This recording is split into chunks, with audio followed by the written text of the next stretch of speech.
The wind kissed Marlene's face as she approached Jasper's luxurious villa. No one could imagine what would happen that evening. Before continuing, I invite you to subscribe to the channel so as not to miss our future extraordinary stories. Marlene was a remarkably gifted student, consistently excelling in her studies. Yet she came from a modest family that valued hard work and perseverance. Her life had always been difficult, but that had never dampened her determination. Jasper, on the other hand, was the son of an industrial magnate. Rich, arrogant, and used to getting everything he wanted, and never missed an opportunity to flaunt his wealth. He and his friends, David and Adrian, were known at university for their arrogant attitude. They skipped class, threw wild parties, and treated anyone different from them with contempt. They were the undisputed masters of the campus, and no one dared challenge them. One day, Marlene attracted the attention of the trio. She was a reserved girl, always concentrated on her studies and never interested in frivolities. This made her a perfect target for Jasper, who decided to publicly humiliate her for fun. "Have you seen the new arrival? She looks like she came out of a Dickens novel," Jasper said, laughing, as he watched Marlene walk across campus in her simple clothes and worn-out backpack. David and Adrian laughed out loud. "Maybe she lives in a shack, and her parents can't even afford a decent meal," Adrian added, enjoying their nastiness. But Marlene didn't let herself be intimidated. She was used to difficulties and had learned to ignore criticism. One day, Jasper decided to raise the level of his game. He organized a luxurious party in the family villa and, with a mocking smile, invited Marlene. "I would be honored if you would come to my party next Saturday," he said. Marlene, suspicious, hesitated, but then she decided to accept. "I'll see you there, Jasper," she replied firmly. The day of the party arrived, and Jasper, David, and Adrian were eager. They had prepared everything to ensure that Marlene's humiliation was public and devastating. Hidden cameras were well placed everywhere to capture every moment. The room was lavishly decorated, and the guests, dressed to the nines, sipped champagne and chatted animatedly. The small group anxiously awaited their victim. "This is going to take forever to get here," David said, bored. "Maybe she realized it would be out of line," Adrian chuckled. But suddenly, the hum of a powerful engine attracted everyone's attention. If you liked the video, it would be kind of you if you gave it a precious like. Don't forget to subscribe to the channel.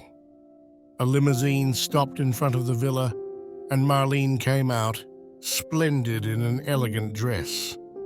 Next to her was a young man, confident, with an affectionate smile. Jasper gasped. Marlene, the girl he had underestimated, was more gorgeous than he had ever imagined.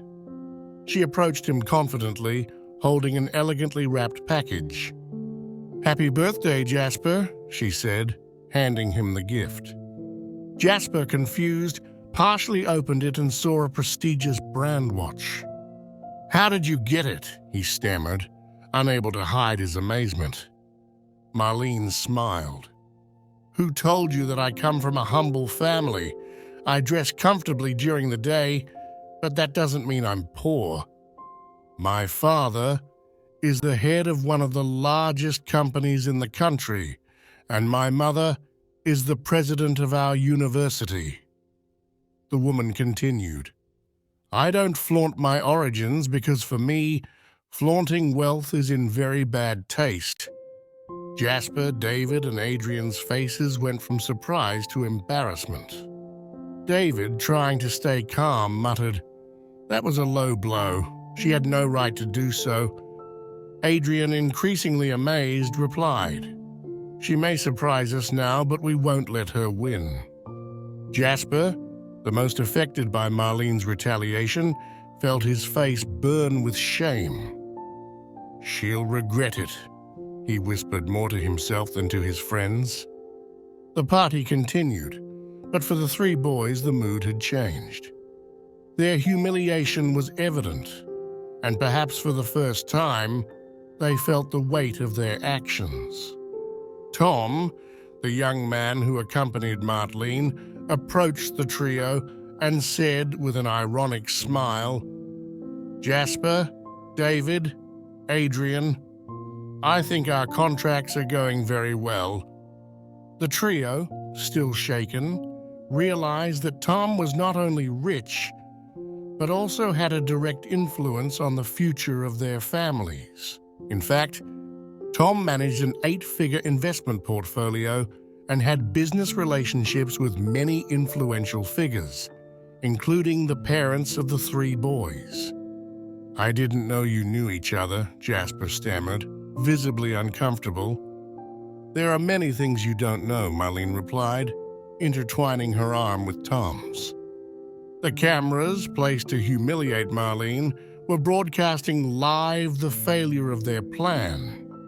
The trio had become the butt of jokes for the rest of the party. The next morning, the campus was buzzing. Social networks were flooded with videos and memes from the previous evening. Marlene had become a heroine, while the trio were the butt of ridicule. "Did you see the video? They were completely lost," one student exclaimed. "Marlene is amazing. Those three got what they deserved," added another. Faced with pressure and humiliation, the trio had no choice but to publicly apologize. To all the people they met at university and expressed their regret.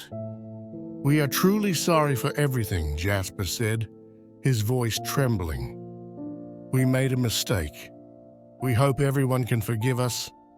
Marlene, always elegant, accepted the apology and with a gesture of kindness held out her hand as a sign of reconciliation. "We all make mistakes," she said. "The important thing is to learn from them and grow as individuals." At university, a valuable lesson was learned about humility, forgiveness, and the true value of people, which goes far beyond appearances and material wealth. Each of the three, now with humility and a desire to change, began to work on their own personal transformation. The academic community united around the motto that respect and empathy are more important than any status or wealth. And you, have you ever judged someone just by appearances, only realizing who he really was afterwards?